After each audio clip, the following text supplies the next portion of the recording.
As World War II raged on, the Allied forces faced the daunting task of bringing the Pacific War to a close. With Japanese resistance showing no signs of weakening, American military planners devised a strategy for the invasion of Japan itself. This plan, known as Operation Downfall, was divided into two phases: Operation Olympic and Operation Coronet. Operation Olympic, the initial phase, was scheduled for late 1945. This article delves into the details of Operation Olympic, its strategic significance, and the harrowing predictions of potential casualties.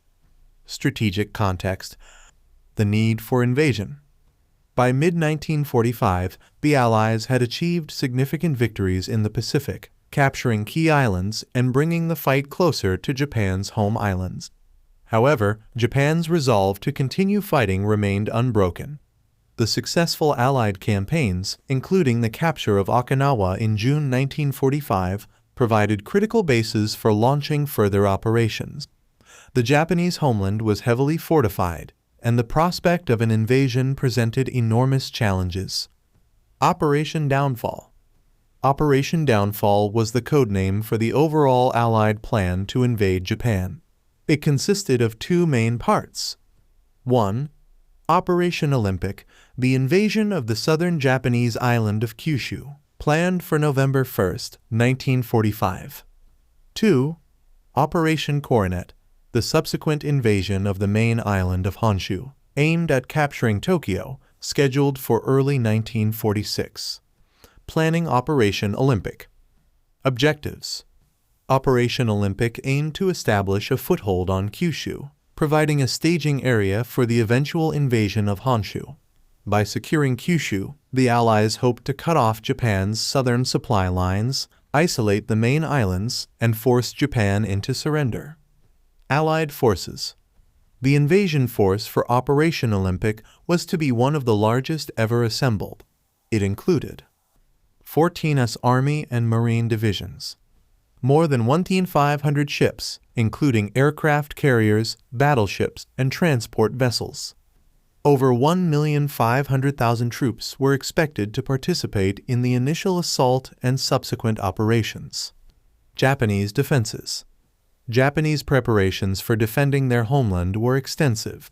The Japanese military anticipated an invasion of Kyushu and reinforced the island with significant troop deployments and fortifications. Intelligence estimates suggested that around 900,000 Japanese soldiers were stationed on Kyushu, ready to repel the invaders. Predicted casualties. American estimates. Military planners in the United States were acutely aware of the potential costs of an invasion. Based on experiences from previous island campaigns, casualty projections for Operation Olympic were staggering. Estimates suggested that the U.S. could suffer between 100,000 and 250,000 casualties in the first 60 days of the operation. These figures included both killed and wounded soldiers. Factors contributing to high casualties. Several factors contributed to these grim projections. 1. Japanese resolve. The Japanese military and civilian population were expected to fight fiercely to defend their homeland, employing kamikaze tactics, guerrilla warfare, and suicide attacks.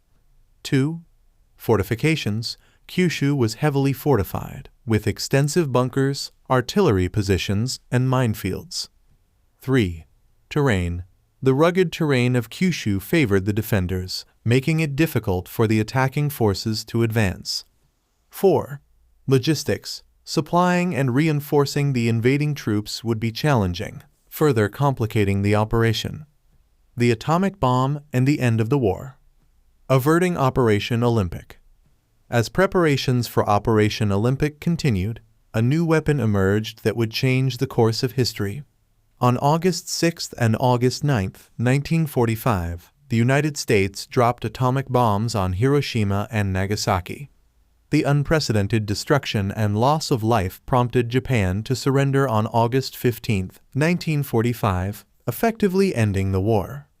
Legacy and reflection. Operation Olympic was never carried out, but its planning and potential consequences remain a sobering reminder of the costs of war. The projected casualties underscore the immense challenges and human toll that an invasion of Japan would have entailed. The decision to use atomic bombs, while controversial, was influenced by the desire to avoid the massive casualties predicted for Operation Olympic and Operation Coronet. Conclusion. Operation Olympic stands as a testament to the complexities and brutal realities of planning large-scale military operations.